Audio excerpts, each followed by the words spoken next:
Welcome, everybody. Nick and I didn't even get a chance to catch up, so you guys might be living this in real time. As I said, this is Nick. He is the co-owner and founder of Dr. Nick's Amazing Man Stuff, which is a beard product company that is going beyond just beard products. They have body stuff, they have accessories and merch and swag and all that type of stuff. And they're out of Pembroke, MA, which is in the kind of greater Boston area, if anybody's familiar. This Friday, they have an unbelievable deal coming for Black Friday. They have the entire website marked down 20%. And then if you have a discount code, whether it's your favorite affiliate or a text sign up or anything out there, you guys can use those as well. And today and every day, my name is Dan C. Bearded. But today is a different location for those of you that don't know. I know most of you do, but I am in Florida right now, and I'm excited to tell Nick about the experience and all this like different kind of experience for us so far here in Florida. But today, we're going to talk about some random stuff. I want you guys to get to know the people behind this company. I want to talk about interesting things. But as you guys come in, if you could, hit a quick thumbs up on the video, share it out with some friends. This week seems like a crazy week. Everybody's kind of all over the place. And I have a lot. I think we have a lot of stuff to talk about today. Also, side note, my kids' schools back home, they were going to school yesterday and today. They obviously weren't there. But our school was closed today while we're here because of a threat that was taken to be credible. And we've had threats, and they've looked into them and not done anything. They closed the school district today. So that's kind of terrifying. District? Yeah. Damn. Yeah. And that I taught there for 12 years. I went to school there, and I have been having kids there even since I got done teaching. And I maybe once in 20 years, we've had one where they were like, okay, this is for real. This is credible. And I'm one there. I am like, hey, if there's a threat, if there's anything, let's keep the kids home. A day of school isn't anything in the long run. Who cares? Keep them home. But online, all the people that are sad are like, oh, back in my day, we didn't close for any. Oh, shut up. People are crazy. So crazy. So, Nick, chat, please answer. How you guys doing? Man, good. I mean, it's the days leading up to Thanksgiving, so it's kind of the same for me every year. It's kind of like it starts off Monday, just like any Thanksgiving does. It's like it starts off Monday. We go down to the turkey farm, get our turkey, like that whole thing. And that's because that's what you do in New England. You don't go to a store and buy a turkey. You go to your nearest turkey farm and I didn't know that. You buy turkeys. Yeah. Huh. And so there's like, I don't even know what it is. It's like a generations old tradition in this part of the South Shore of Massachusetts where everyone goes on Sunday morning before Thanksgiving and they stand in line from like 3 or 4 o'clock in the morning to get these damn turkeys. Like they stand in line and it's like rain, shine, cold. They're out there with their coffees and their lawn chairs and the lines freaking 2 hours long and they're there in the morning. And then so like, I don't know, it was like my second year, I think, being down in this area, knowing about the turkey farm. And I'm going in there the week previous to Thanksgiving, and I was getting just a turkey sandwich. And so I asked the lady, I was like, oh, by the way, like, what time do I actually need to get here? Like on Sunday morning? Like I'm new to this whole thing. So like, what do I need to worry about? And she's like, you don't need to get here on Sunday morning at all. And I was like, well, I mean, like, I don't want you guys to run out of turkeys. She's like, we've been open for almost 100 years. We've never once run out of turkeys. I have no idea why people line up there at 4 a.m. No clue. And I'm like, are you serious? And she's like, yep, not once. Wednesday before Thanksgiving, we have plenty of turkeys. She's like, notice that the Monday after Thanksgiving, we still have turkey sandwiches. That's because we still have turkeys. I'm like, oh, yeah, good point. That's crazy. Yeah. But so it's just a thing? It's just a thing. Like I even mentioned to my buddy yesterday, we're talking at like noon. He's like, what are you doing later? I was like, I got to go swing down to Bonji's, grab a turkey. He's like, oh man, you better get on that. Like they're going to be, I'm like, no, you are the problem. Like you're the reason why this happens. Like you're demonstrating to me right now why there's a problem. It's you're it. Fear He's like, what do you mean? mongering. You got to get there early. I'm like, no, you don't. Interesting. So I go there with Jack yesterday. And so we pull in. It's like, I don't know, 4:45, like 5 o'clock, something maybe. And there's like a total of 6 cars in the parking lot. Like we walk in, no line outside, walk in, grab our stuff, check out, leave. We were in there for like a total of 6 minutes. But the line was there in the morning. Oh yeah, it was newsworthy. It was raining, so of course, but everyone still goes in the damn rain. It's like they were out there, rain shells, Yeti cops. Like, all what right, are you people doing? Without getting too insensitive to people, and I don't know anything about a turkey farm, so this is a genuine question. Are you going and picking out a live turkey? No, it's a turkey from a refrigerator in a turkey bag. So it's because I could see them being like, no, I gotta get the beefiest. I'm gonna go get that one. I'm waiting in line. It's not like cutting down your own Christmas tree. Like, you don't be like, all right, it's one of these two, and I'm gonna pit them against each other. Whichever one lives, I'm taking it. It's like, you don't get to, you don't get to pick like the strongest turkey, or like, there's no turkey fighting. It's not like a Highlander selection process, unfortunately, which would be sweet. Like, I would definitely pay extra for like a front seat to my turkey, like earning his place. You know what I mean? See, I wasn't trying to go too insensitive, but apparently Nick will take it. He wants razors and turkeys. Oh yeah. I want my turkey to have a shiv. Like, he's gonna be shanking other turkeys. He's gonna be like the king of the roost, is what he's gonna do. Bondi's turkey roost. It's more like it's gonna be Tartanian's turkey roost when we're done, because he's gonna clean house. That's Gladiator amazing. tournament to see who my turkey is, dude. Exactly. I'm thinking full Mad Max, kind of like death pit here. Like, we need like a dome. There's got to be. I mean, I can think of a couple of sponsors right off the bat, but I mean, we can keep that going. This could get good. That is hilarious. Hilarious. Who gets to cook the champion? That is so funny. All right, real quick here. This is super cool. I got to show this since Walter said Gladiator. So a bearded buddy of mine who's in my Facebook group, his name's David. He's in the new Gladiator movie. That's awesome. Yeah, he's in there. He's pretty much an extra, but he's like straight up in the movie. There's other scenes where it shows him. Let's see if I can put like in the movie. And I haven't seen it yet, but it seems like it's absolutely awesome. Dude, that looks amazing. I haven't seen it yet either. Yeah, Denzel's in it. I mean, it looks real deal. And here's him like in the movie in the background there. Like, that's cool. That's freaking awesome. Hell yeah. Denzel Washington's in it? What is it, like Training Day of Gladiators? Like, I think so. I heard it's like the Roman times. This is how you do it if you want to stay. Right. King Kong ain't got nothing on Rome. Like it. I want to see it though. Yeah, gob fighting. Oh my god! Built in a day. It wasn't built in a day.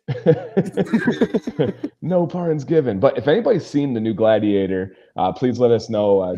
Or many people's friends in the chat, Jay Cruz, he went and saw it and gave it like a 9.8 out of 10. He said it was one of the best he's ever seen. Oh man, I'm on it. That sounds great. Oh yeah, I'm not even, and Nick knows this, I'm not even a movie guy, but Gladiator 1 is top 3 for me ever. Oh, it's good.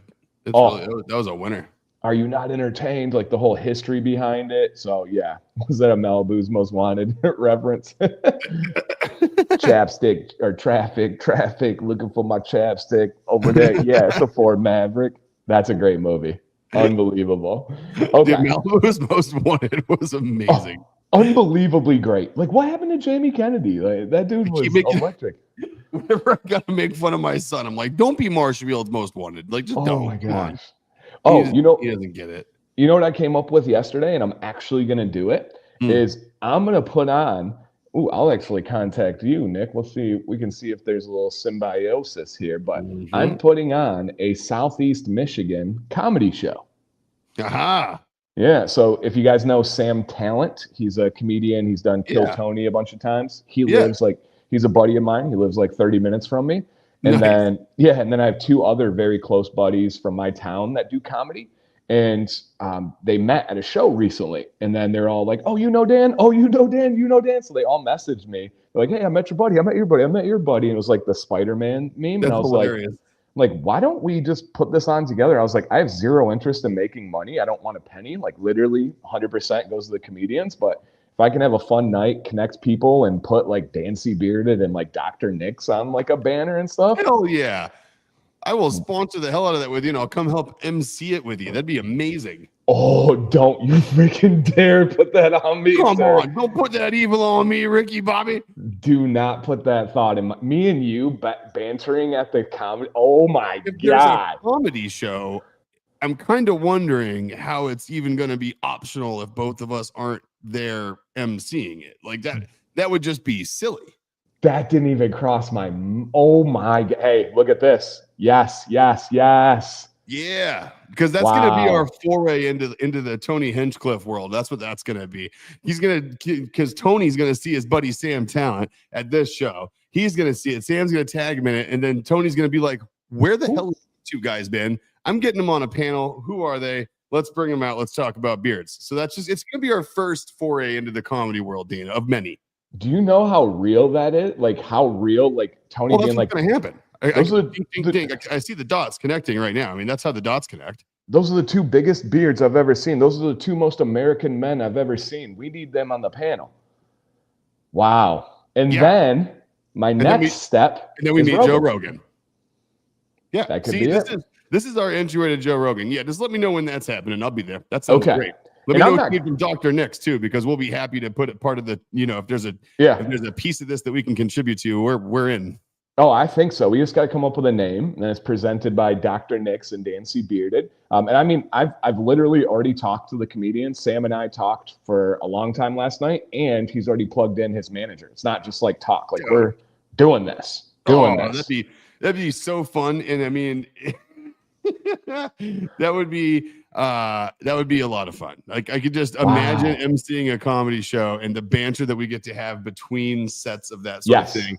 And I think it's got to be like, I don't know. My favorite thing that you and I do is just go back and forth based on what people say. Yes. Like we could be extra ballsy with our mode of emceeing too, and we could just do crowd work between each set. So we just start talking to people like, all right, give us something. Let's talk about something. No, pass. Way to bring the mood down on that one. Nice work. Oh my God. We'll like Adam Ray / Tony people in between sets. Is that a chin strap? Yeah, I graduated high school. Like, oh my gosh. Like, exactly. That's right. I do have a large beard because I am nor a woman nor a child. Thank you, sir. Wow. This is going to happen. I hope you guys know how Nick and I work. This is going to happen. This is how it happens, you guys. Holy crap. Okay, stay tuned. That's crazy. That's crazy. Like the funny thing is like, I think what a lot of people, and I'm not going to say everybody, but I think what a lot of people do when they sit around and they like talk about like fantastical ideas, that never happened. Like when people sit around a bar and they're like, I'm going to take that truck, I'm going to drop it on Swampers, I'm going to put it up on the lift. And it's like, they never do any of it. And I guess what people need to realize about when you and I do this, it sounds like that, but we actually do all of it. Yes, we do. Like when we put it in, our joking around banter is how very, very serious actualized planning happens. Like if we look at each other and we're like, is this real? And then Nick goes, mm-hmm. And then it happens. Like we do, like, are we going to nationals? Mm-hmm. Yeah, I'm going to. And then we did, and then he won. And that's how stuff happens. That's how that goes. And I'm sure people are like, oh, you must like meticulously plan and like no, our best ideas are usually like this. Yeah, we backfill them with careful planning. Yes, 100%. So like we'll create the end state very, very spontaneously, and then we will meticulously backfill that strategy with actual strategy. 100%, you guys, like 100%. Whether it's a commands corner planning, a show planning, it's just absolutely crazier. All right, I love it. And guys, we do have the random wheel of tangents today, but I do have some other aspects. So get ready for this bad boy. It'll be in our future. All right, it'll be in our future here. But anything else you guys want to talk about? We are 100% doing this first, Zach says, Dan, do you prefer dry heat in Arizona or humid heat in Florida? This is such a good question. And I will say, this was the best year of travel in my entire existence. I probably traveled more in 2024 than I did all of my other 35 years before this combined. Keep in mind, guys, I never went on a plane when I was living with my parents. We never went to Florida. I never went to Disney, never traveled. Just wasn't part of my life. So I didn't have a full, and I was born and raised in Michigan. I could not have ever grasped the concept of living anywhere else, especially because of, oh yeah, we were promised the Cracker Nasty story. That's true. That will happen. And you know the one? Oh, I know the one. Okay.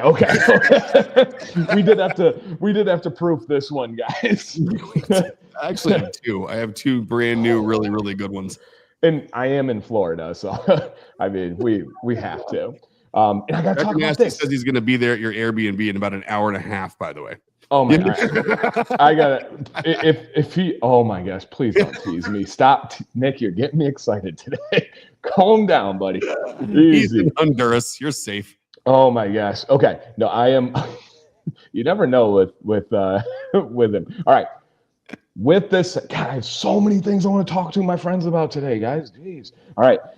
Dry heat, humid heat. Never would have thought I could done heat. I'm more and more open to that idea. I am digging the heat. I don't know if my blood's opening up to it, coming around to it. There's something. Okay. Pros and cons. My beard is more controllable in dry heat. Mm-hmm. Arizona, boom, immaculate. Stayed immaculate all day. Oh, yeah. My beard is bigger and has more volume in Florida, and it's healthier. Humid weather is better for your skin and for your hair. It's healthier. Which would I prefer? I might be crazy, but here's a little bit. In Arizona, if you get to shade, there's a relief. It's very nice. That dry heat can be beat with shade. In Florida, you can't. However, there's something special about Florida mornings and Florida nights. Mm-hmm. You cannot, there's a smell. There's a feel. You cannot replicate it any, and I've been to Dominican, I've been to Arizona, I've been to all over. You can't replicate the morning and nighttime in Florida. Absolutely obsessed. I think I would take the humid heat over the dry heat. What about you, Nick, as a well-traveled and lived human? So, okay, it's a weird question for me to answer because it's very, very on both sides, but for weird reasons. So from like an atmospheric, environmental standpoint, do I like being in the dry heat or the humid heat better? I like being in the dry heat better. But there is nowhere in the world that has a dry heat where I like being more than places that have humid heat. So do I like Scottsdale, Arizona? Yeah. Do I like it more than Marathon Keys in Florida? No.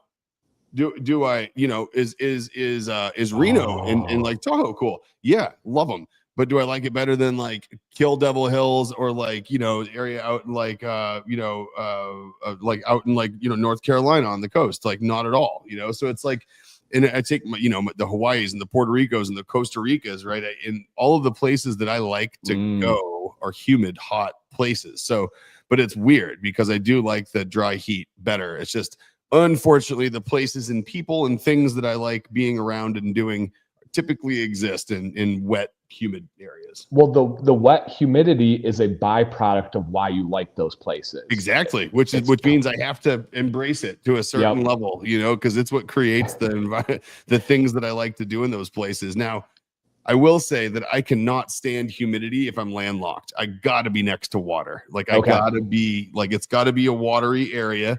And Orlando can check that box because it's got so many lakes and there's a lot to do on the water in Orlando. It's a lot like being around places that are landlocked, but with like huge lakes up near where you are with like Great Lakes and stuff. Agreed. And nothing, of course, that size, but right. Okeechobee's about the biggest, I guess. Yeah. And what we talked about earlier, guys, how like when Nick and I like get ideas and get to doing these things, we actually have a full-fledged plan for a living situation later in life that can't share too much about, but do Sam and I bring it up on a weekly basis? Yes. Yep. Is it going to happen? Yes. Yes. And is there going to be opportunity for lots of other people to come enjoy said property someday? Absolutely, because that's the whole point. Yes, and can't give details. Not a cult, but it.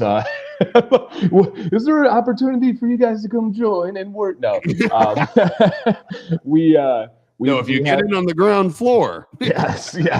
And if you bring 2 friends, it's even better.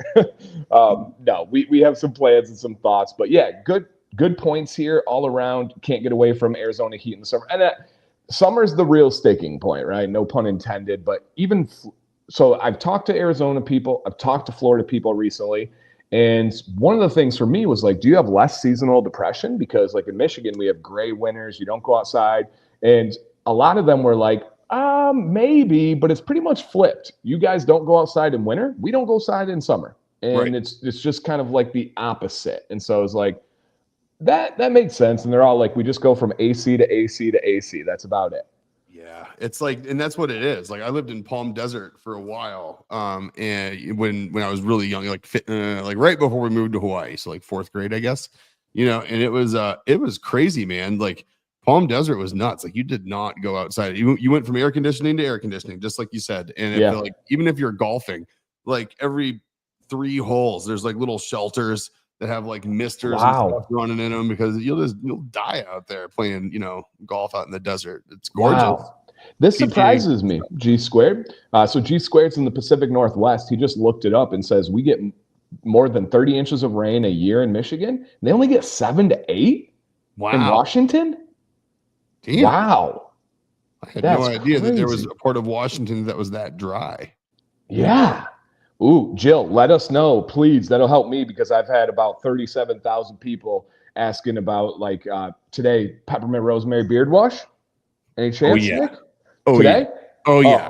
Okay. I got some emails to respond to. My hands still smell like it because I was just down there bottling it with Jill. Wow. Jill and I have been getting a really cool thing this week where Sunday and yesterday and today we've got it's pretty much everything except for shipping and receiving that Shelly's doing. Everything production's on us last week and this week. And it was awesome because Jill and I on Sunday got to come in. We just had music playing and we got to just kind of go back to like our roots of Jill working in the shop together.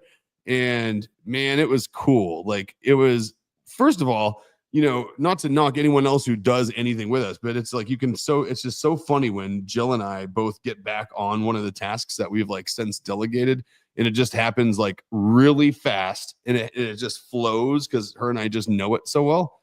Yeah. And, it was just cool. It was just kind of cool, like getting our hands dirty together and getting in the shop again. And we did the same thing this morning. And so talk about just a cool way to like kick off Thanksgiving. It just it feels like it already, you know what I mean? Like shaving off other work and kind of like battening down the hatches and making sure everything's good for Black Friday. And that's amazing. Yeah. Unscented beard wash, it's back in. We got peppermint rosemary beard wash, it's back in. And I guess what we will say is that, tell us if you want us to, or Dan, let it, tell me what you think. There are some things that obviously are still a little low from an inventory standpoint after Command's Corner. And certain things are like, as we update this week, like today's probably going to be the last inventory update, I would think.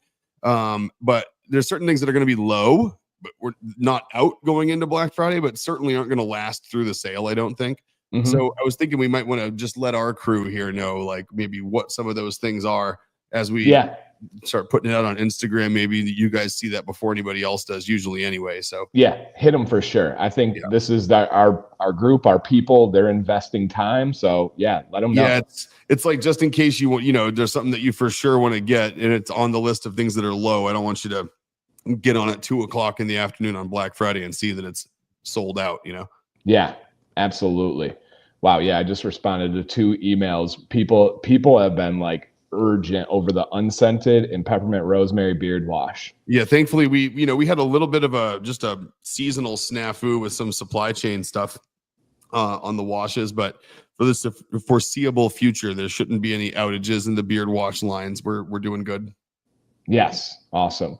All right, and man, that's so crazy. Thank you, Jill, for saying that. Yeah, we will. And it's just, and that's just a product of how we make that butter. You know what I mean? Like it's just, it is what it is. There's only so much that's going to get made in a week until we expand again. Yeah. Yep. Good point, Leo. Leo says humidity is tough on electronics and leather goods. Yeah, it's tough on everything. If you have, It especially in is. Michigan or even the saltwater too, you get mold much easier. Your stuff outside starts to degrade. Your cars, right? Like Oh, hell yeah.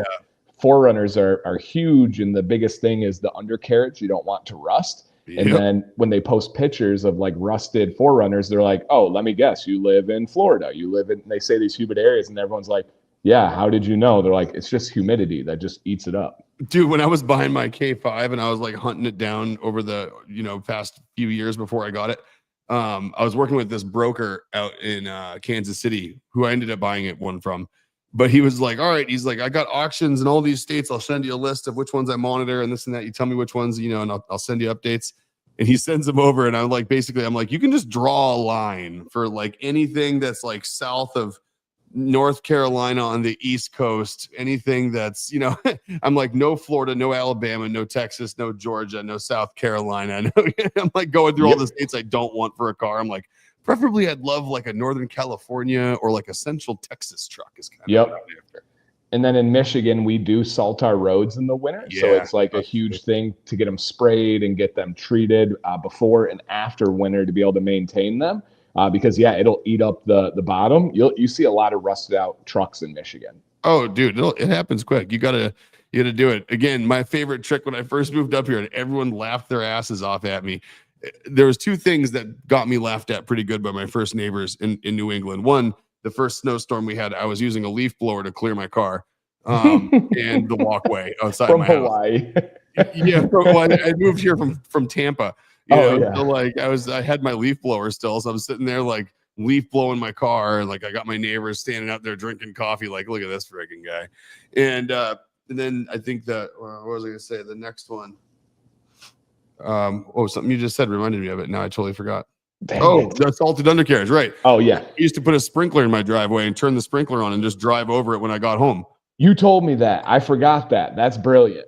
And actually, that one didn't get me much laughed at. They were like, crazy like a fox, this guy from Florida. Yeah, that's not bad at all. That's not bad at all. And there was when we were just talking a minute ago, something made me think of I don't know what it was. Anyway, moving on.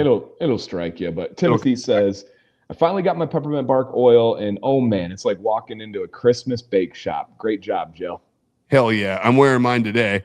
And one thing that I've noticed, I got in the shower this morning, and as soon as I got steamed up in the shower, my shower smelled like peppermint bark. And from yesterday morning putting it on, for some reason, that's one of our oils for me that lasts like a really long time, is the peppermint bark. It's like next morning washing my beard, I still smell it.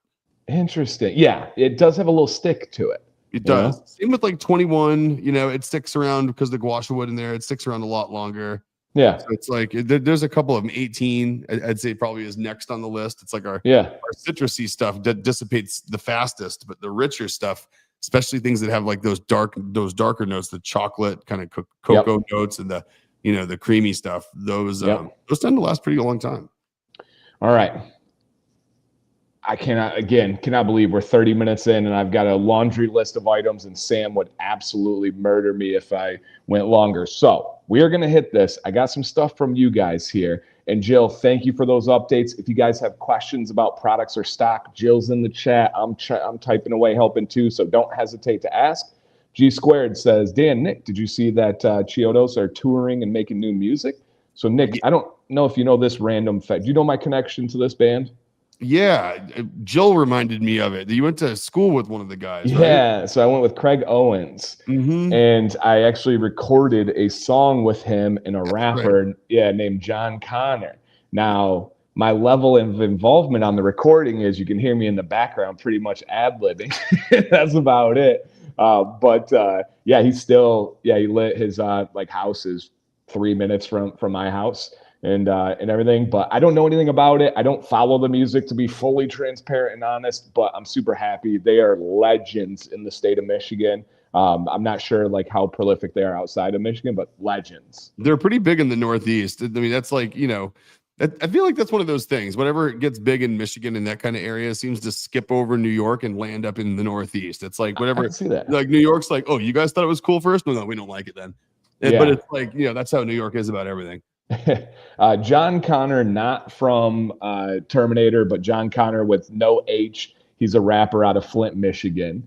And we played basketball together most of our life. And he's, good dude. Signed to Shady Aftermath Records with Eminem and Dr. Dre and stuff. He hasn't done much in the last like 6 years, but he's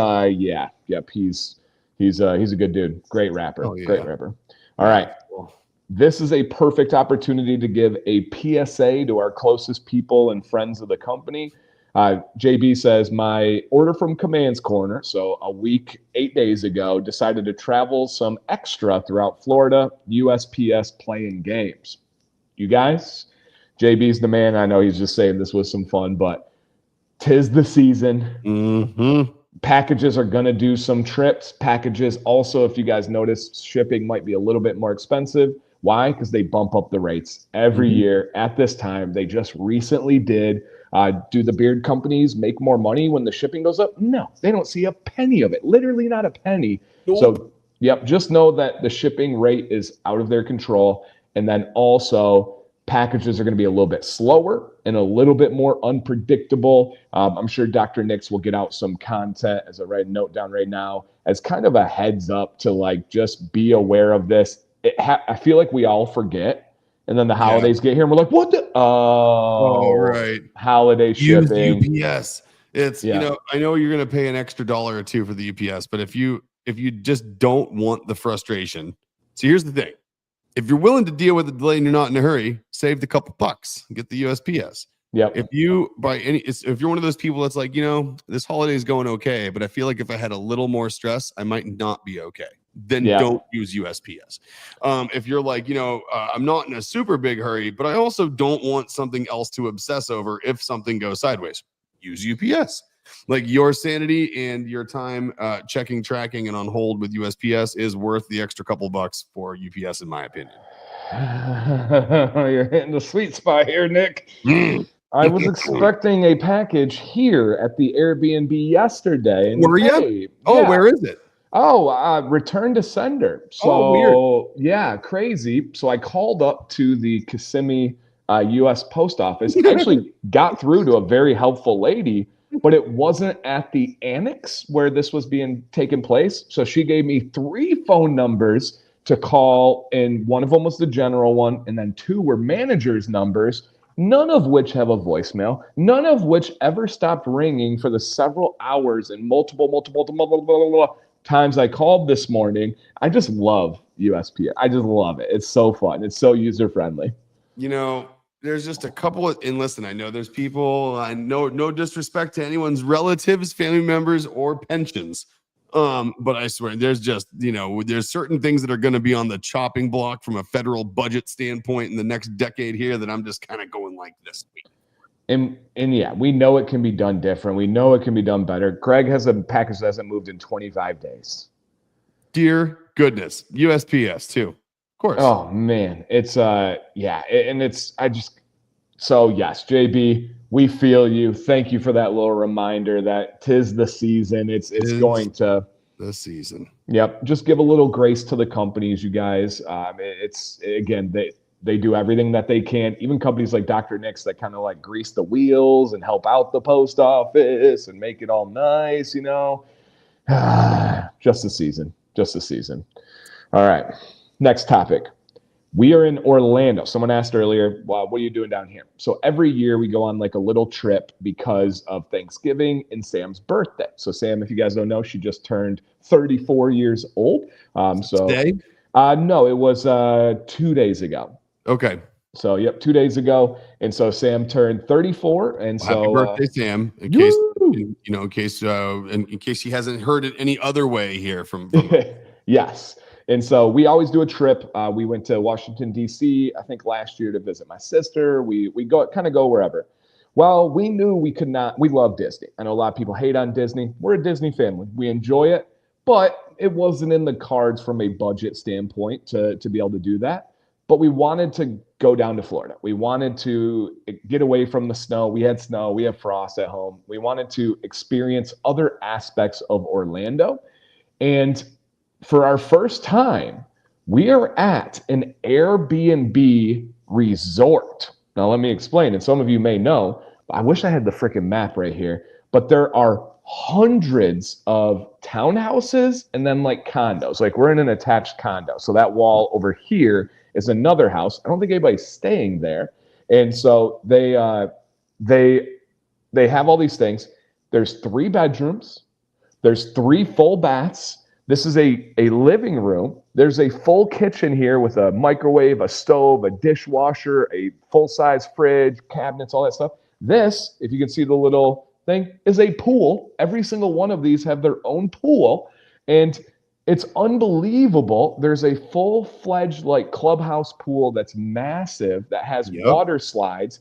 You guys, and this is not an exaggeration or like fudging numbers, to stay at Disney, any of them, even the budget ones, compared to here for the same amount of nights, it is 1/5 the cost.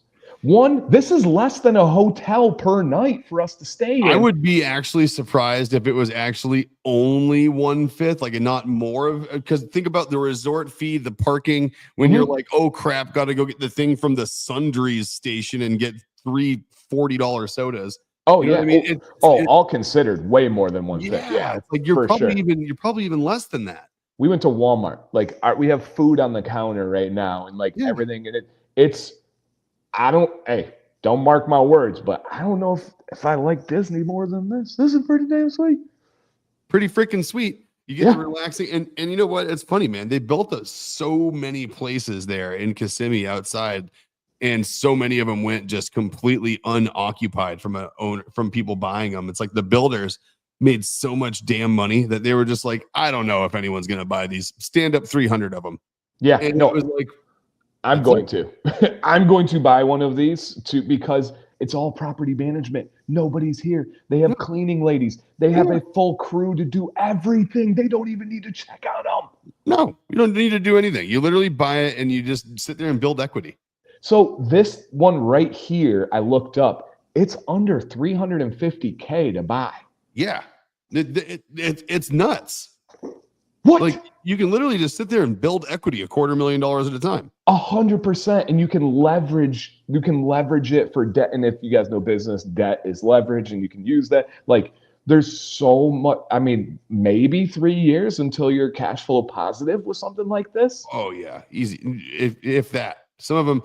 And there's lenders that are specifically set up now to like look at your cash flow from the Airbnb as opposed to your personal cash flow.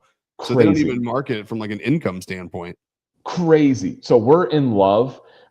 We went to an escape room last night. So we're doing Orlando, but Orlando, not Disney. And off the park. Yeah, we did an escape room last night that was Harry Potter themed. So fun. Today we did the like upside down building in Orlando. If you guys have ever seen that, believe it or not, it's not, but it's like that. It's like an interactive, fun, like arcade games. We did a ropes course, real tall one. Violet even did it. Really like nice, badass. Like she killed it. And so we did the ropes course, laser tag, bing, bing, bing, and all that stuff. It was awesome. It was freaking awesome, man. And we're doing for the first time. We are doing the Disney water park because when we stay at Disney, we're like, we're not doing a water park, we're going to the parks, you know?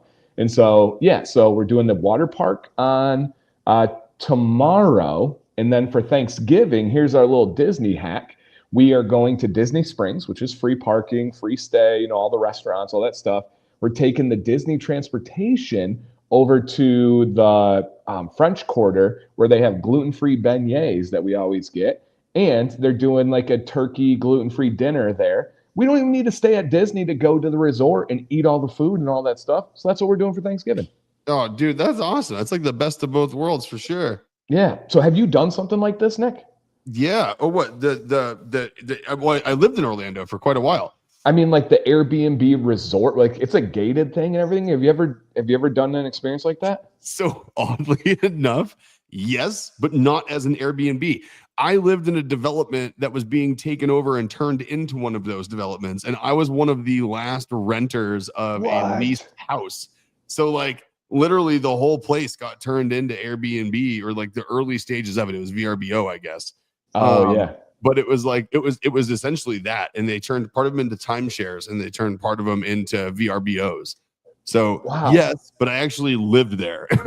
Wow. So you got like benefits of them redoing it? Yeah, like the clubhouse and stuff all got built, and like the central pool area and all got built, and they had a food. It was before Uber Eats or anything, so they had like a food delivery and grocery service though, where like if you were staying there and you didn't have a rental card, like they'd go shopping and leave it all in your kitchen for you. Wow, that's dope. Yeah, it was that's awesome. Cool. So I took use of that. I'd like go to the grocery list, and you come home from work and there's groceries on your counter with stuff in the fridge. It's like, wow.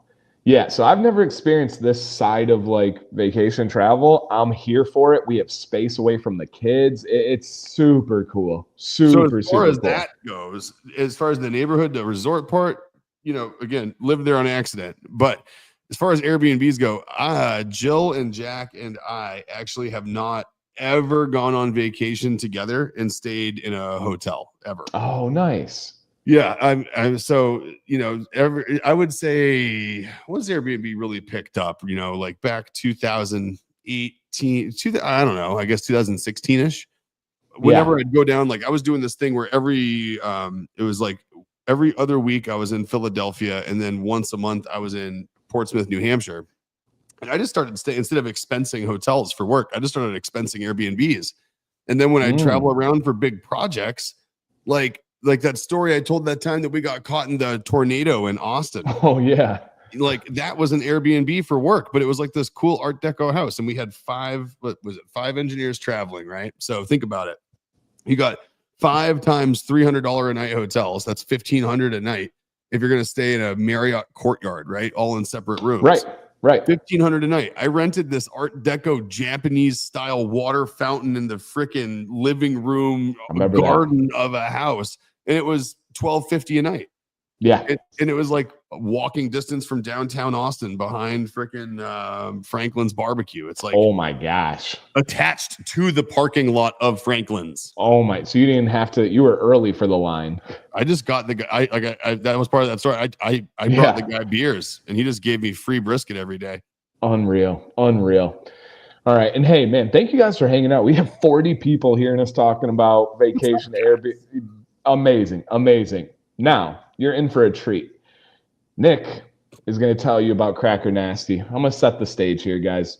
Cracker Nasty is a Florida man. That's all you need to know. He is friends with Nick. If you've missed Cracker Nasty stories, please go listen to our prior episodes podcast style, because they are worth it. They might involve like a butcher station and a sheriff and like armed weapons and like a lot of really interesting things, or Nick almost getting killed by a huge like tanker ship. And like, there's a lot here. Nick, I know you got to unpack. I know you got 2 here. I would like the first one to be the one that we went over in chat. What I'm going to ask you guys to do is please read between the lines and use your adult context to put the pieces together if we can't fully paint the picture for you guys. All right.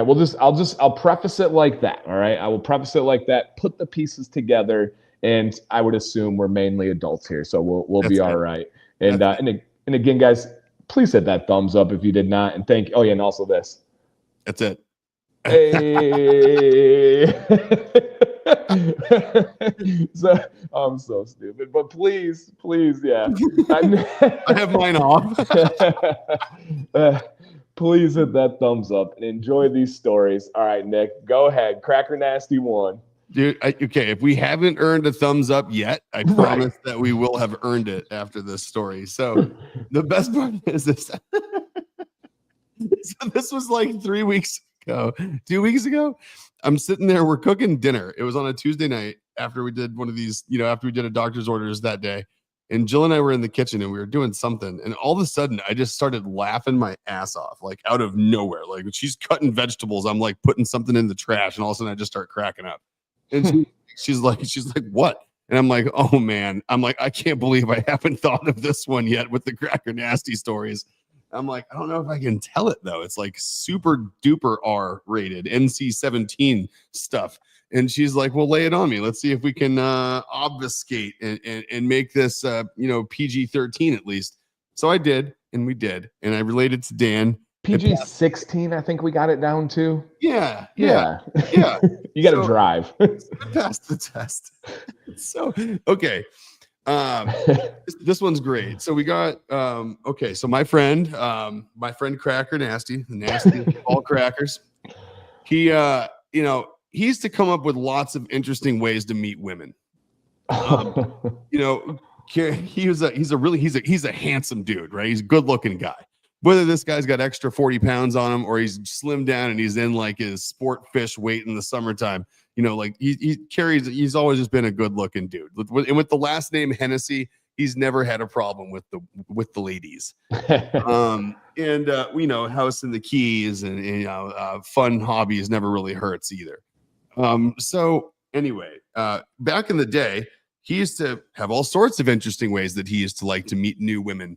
And this one time, he came to me with this idea, and it was sort of after the fact. It was more of from my standpoint, this story started, how I ingested this story was, hey, how'd you meet her? And then this ensued. And so the story I was told about, hey, how'd you meet her? Was, he was looking, online, dating sites, all these other things, trying to meet new girls. Maybe he had a bad breakup, I think. He's just kind of looking to find someone new. And so what ended up happening was, after striking out on some dating sites and, kind of just seeing what else is out there, obviously, if you're out there looking at dating sites, you might start seeing things on other websites where there's services offered by people who can go on dates with you, and you don't even have to really, all you have to do is, pay an hourly rate, right? Carrie had the idea that he was gonna set up an appointment with one of these service providers and at a hotel bar. Now, here's what he had up his sleeve. It wasn't money. He thought that what he could do was set up this date encounter with this person, the service provider, at a hotel bar. And through conversation, he would pretend that he is one of those types of service providers, and that, oh man, how funny, what a funny, bit of confusion. You thought I was calling you for your services. I thought you had an ad out looking for services. I provide those services too. So, oh man, how funny is that? I guess we might as well grab dinner, right? And so that's what he said his idea was, like, basically pose and, get her to set up the appointment, him show up, and then act like he thought she was a client to him providing said services, and then try to see where it went. Well, one thing led to another. They did go out to dinner. His plan did work. They ended up, having the very similar types of meetups whenever she didn't have anything else to do those nights. And they became actually really close friends. And she was around a lot, like for about a good year after that whole thing. And of course it worked. JB gets you wrecked. It did. Like, that's the best part about this story, is that Carrie wasn't telling this from a place of, oh man, you're never going to guess what stupid idea I had. It didn't work at all, but let me tell you about it.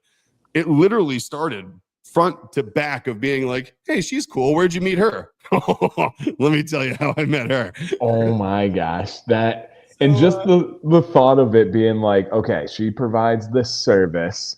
I would like that, but not to pay for it. How can I get around this? And as I'm getting to know Mr. Cracker, it pretty much sounds like he likes the thrill of that chase. He likes the thrill of the game more so than even the service being provided. And like, he won the game. And he's like, yes, I flipped the Uno reverse card and it worked. That's literally what it was. Like, he flipped the Craigslist back pages Uno reverse card on that one. Okay, now I do have a question for you, and we fully plan on having Cracker Nasty on. I did some internet magic and I found Mr. Cracker Nasty. Is it should we show a picture for a visualization or save it for the stream? See, I see we give him a headshot. Yeah, I think it helps here I think to it be does, especially if it's a winner. right. And so this is Mr. Cracker Nasty here. Let me see if I can. Yeah, that'll work. All right, this is Mr. Cracker Nasty in all of his glory, and it does help because when you were describing him, I think most people would think he had like 2 teeth and then maybe like half like really balding with crazy dreads. And that's not him. The stories really do make you think like Huckleberry Finn. I fully thought the knapsack on his back, like Tiger King, something like that. And very normal gentleman right here. Yep, Mr. Cracker Nasty. Like I said, just a good looking dude. Fit. Yep, good looking dude. It looks like he's rocked various. Let me see. I've pulled up here various lengths of bearding during his life, and so I mean, it seems like that kind of puts the story together, right? That's it. This is Cracker Nasty. That's it. On one of his vessels there, it looks like. Right. And so he does a fishing business as part of sport fishing, but he's a captain. He's a intercontinental ship captain. Wow. So like the biggest of big ships too, like some of the largest tankers and some of the largest container ships in the world. He goes out for months at a time on the water, and he is not like a hand or like a guy. He is like the helm captain of those large oil tankers, intercontinental ships like that they are under his control and command. Man, yeah, everybody down or Walter's like, doesn't look, I'm disappointed. And G Squared says, I thought he was Captain Ron. Yo, that's my buddy Ron Harris. That's a different guy. That's a different Florida friend of mine. Right. Or Jill's acquaintances growing up in the Boston area. I know way. All right. The next time, just so you guys know, we'll already set up the next one, so no one has to get anxiety about if there's gonna be a Cracker Nasty story next week. Everyone can remind me. Next week we'll tell the story of Cracker Nasty and one of his employees whose name was Cool Breeze. Oh my! Stop it. Well, we do have just about 5 minutes left here. And I think we leave it up to fate. If it hits Cracker Nasty, are you comfortable with sharing that one today? Of course. Okay. All right. And again, guys, the entries for submitting to this, they're actually up on the Dr. Nick's Instagram right now. We had some entered before the show today, but if you would like to put them in, they'll be saved and they'll be in for next week. Cliffhanger with a Cool Breeze. Facts. Facts. Cool Breeze. Damn right. Now I almost want to skip it. I'm going to tell a different one now. Right. All right. So here is our list, you guys. If it's Cracker Nasty, I don't even know what to tell you guys. Thank goodness. Oh, okay. So this was submitted by a user, and for those of you that don't know, Nick is quite literally a well-regarded expert in the cybersecurity world. They wanted to know, is there a user, layman's, like cybersecurity secret that everybody would either find useful or interesting / entertaining? How about terrifying? Ooh, yes. One of the things I do in the cybersecurity world is I'm a researcher, and that's just kind of part of my nature, but also part of my job. So I have to kind of stay up on new things, trends, metrics, what's happening to people. And one of the Gartner groups that I follow just published the newest. They do it. It's weird. They do it on a different calendar. They do it like Q3 to Q3. So they do it like October 1st to October 1st. So like October 1st of 2023 to October 1st of 2024 would be their 2024 numbers that they review. And the reason for it is catching the holidays and pulling that into part of the beginning of the year for the metrics. It does something the way they skew it. But so here's the metric. Like You know, when like your when a doctor you go to gets compromised and you get the email that says like your information was part of an part of a data breach. This is the type of information that was exposed, yada yada yada. Yeah. So those disclosures don't come out when like in the middle of the night some poor network operations center guy's like, uh-oh, everything's down and it's under control of somebody else, right? It's not like he hits a button and that disclosure goes out. That disclosure goes out months after such a breach happens, right? That's after insurance companies get involved, after the FBI gets involved sometimes. That's after the regulators get involved. Then you get audits to see what was exposed. How are you going to contain the exposure? All those things. So the number about like you being able to act from the point when your data is stolen to when you can do something about it is already pretty dismal, which is why it's better to take your vitamins and not wait to take a painkiller. Like make sure you're up on your passwords and you don't have expired stuff and, everything's updated and you're doing your things with your keychains and your long random generated ones. Here's the number that will scare the crap out of you. October 1st last year, 2023 to October 2024. I'm going to pull it up so I'm not making up statistics on the spot. Just read it this weekend because it got updated because it was wrong. Okay. Man. The dwell time officially for Fortune 500, Fortune 100, and Fortune 50 companies. So anyone that is in one of those 50, 100, or 500 groups, which is any company that has your information from either a banking or healthcare perspective, whoever has it, it is in one of those companies' databases at one point. And no matter what it is. The dwell time is a metric that says how long an attacker is actively in a system exfiltrating information before they're caught. And so that's a quantifiable metric. It's bad enough that we track it, and it's an accepted evil. So the average time that someone is actively just sitting there drinking your milk in your kitchen while you're not home all day long is, wait for it, 185 days. Wow. A dang, like near half year. It was 120 days last year. And now it's 185. And we've tripled our spend on security. And the number for dwell time has gone up. So they're just better at it? Or is it more like red tape? Or it's becoming more intense. And really what it is, and I tell people this all the time, like we're fighting a cultural war, and we're fighting it with 9 to 5 employees. It's a zero sum game. We're never going to win it like this. The challenge is that you have people that want to see America crumble. They want to see the American financial system and everyone that depends on it go away. That's their goal from these parts of the world. So they don't clock out from that desire at 5 o'clock. Like they're not like, all right, well, enough with down with America capitalism today. Put that on the list for tomorrow and off I go and go eat dinner. It's like, that's not how those people operate. Like they don't eat that night unless they destroy someone's life. So we're fighting, kamikaze adversaries with soldiers of fortune. Man, that's so crazy. I was just thinking about that 9 to 5 aspect because I think it was like Sunday night. I was texting back and forth with Nick about some like business stuff. And it was like 8:30 p.m. on Sunday night. And it was like, hey, what about this thing? Instead, Nick's like, oh, it's a pallet doing this and then it's doing that. And it was like, I don't know in these modern companies, in modern world, how you can be successful with the traditional 9 to 5, clock in, think about work, clock out, and then you're just done. You're just off the table. Doesn't exist. I'm not wired that way. Nick's not wired that way.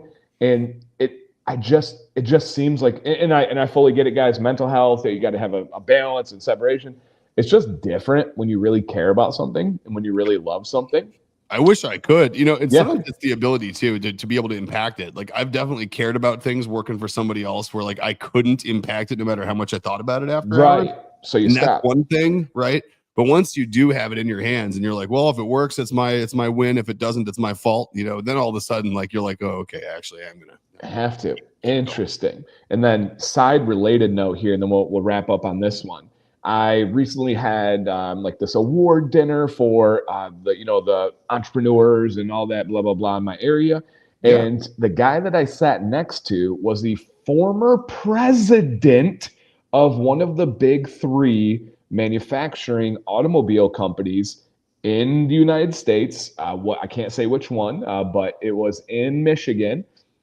And he used to be the president, specifically of the truck department of this company. And he now is an entrepreneur doing his own thing. And I was just like, hey, you were very high ranking. I'm sure, like, ridiculously compensated. Why the move? Why get out of the automobile world where you were at the top? And why start your own business with all the headaches and the risk and all this stuff?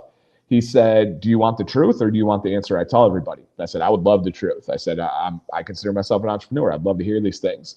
And his reason was, he goes, recalls. I go, what do you mean?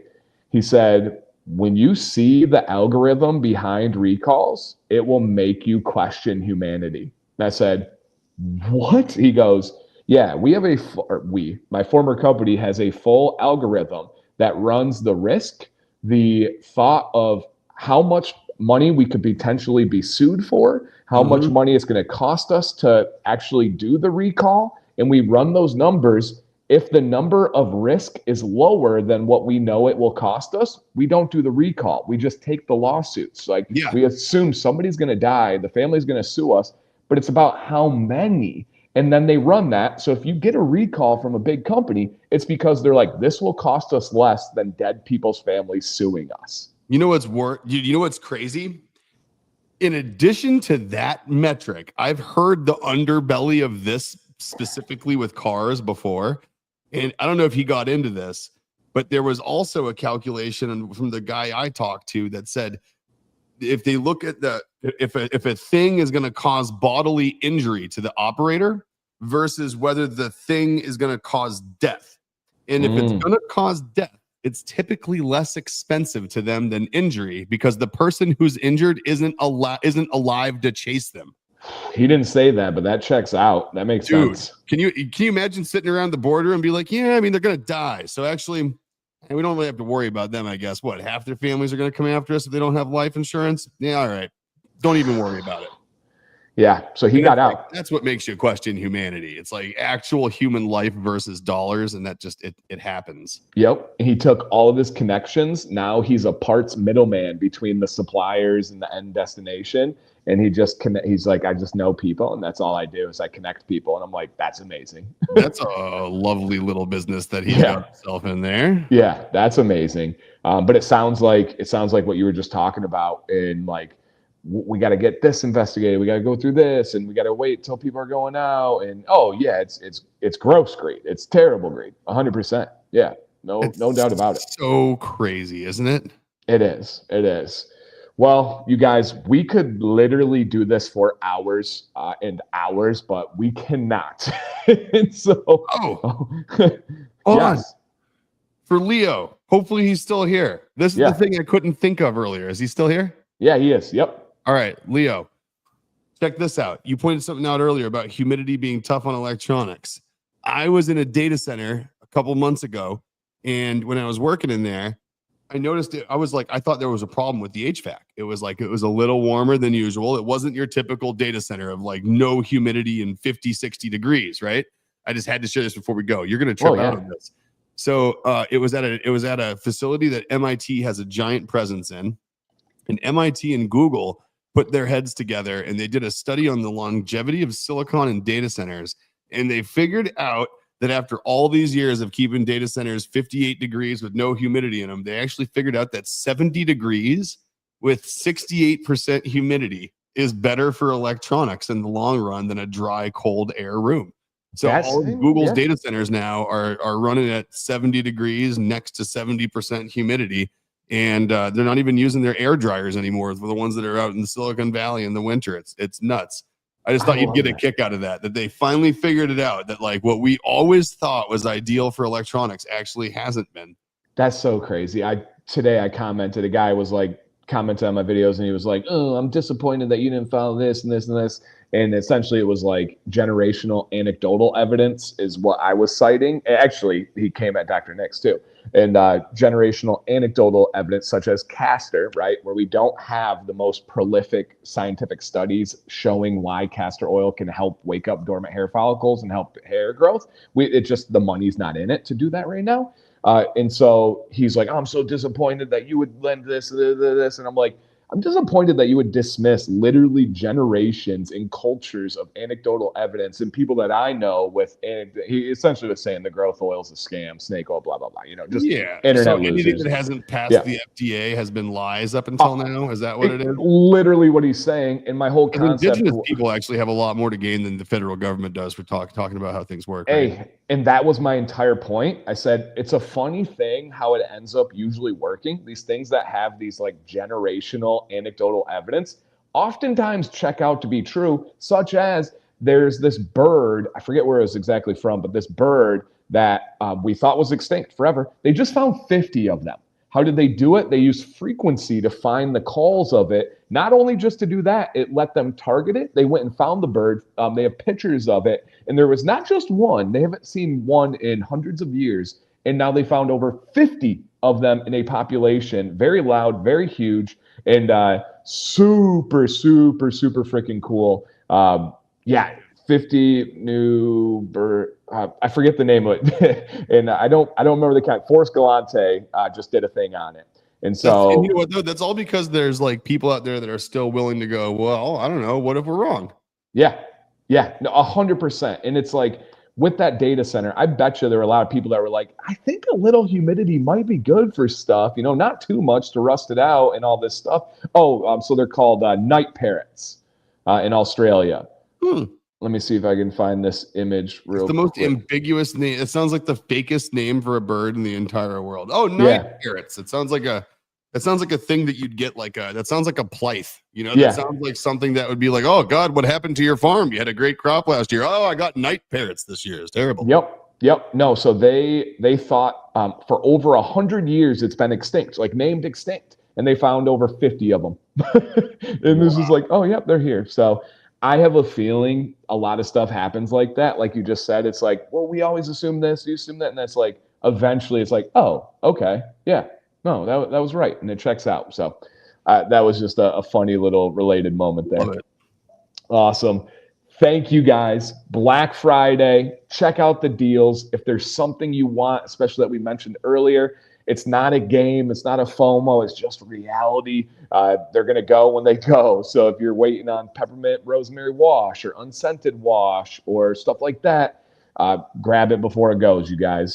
But it'll be back next year. Like, don't panic. Don't freak out. But if it's a timely thing, it's going to go pretty quickly here. So have an amazing Thanksgiving. I sincerely hope that you guys eat some food that you enjoy with some people that you love and just relax. Just remember, life is about enjoying it. So many of us get so caught up into the hustle, the bustle, even people that are insanely driven and want to accomplish and want to do great. We still got to enjoy it. We still got to just say, oh, wow, that's a beautiful plant out there. Man, my family, I can get all caught up in the moment and I get frustrated with them. So I'm trying to get stuff done. Just relax. Just enjoy it, man. I was up with Violet 2 nights ago where she was Sam's birthday night. 20 minutes, every 20 minutes, she threw up all night, literally all night. And it was a nice little kind of reset for me just to kind of hold my daughter all night and be like, this is what's most important, right? Me being here, me being dad, making sure she feels safe and secure. And again, I'm driven, I'm hungry. Like me and Nick have had some passionate conversations recently about what we're going to do and all this stuff. And it's like, I love that side, but this is Thanksgiving, guys. Go spend it with family, with friends, whoever you love spending it with. Just go do that. For me, all right, spend a little step back and enjoy it. Nick, I'll kick it to you here for the final send off. Same here, man. Just literally couldn't have said it better myself. It's just no matter what else is going on, this is just a great way to force yourself to take some time, even if you don't want to, even if it feels like it might be stressful. It's just one of those times where, like, for me, sometimes taking a break and trying to decompress is actually more stressful than working, right? And because I think about all the stuff that I don't have done, but once in a while, if something takes away the option and you just have to take a break, then what's there to stress about, right? You can't work on it anyway. It's going to be there when you get back.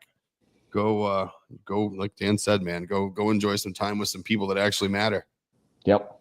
All right, guys, please stay amazing. Have a great week.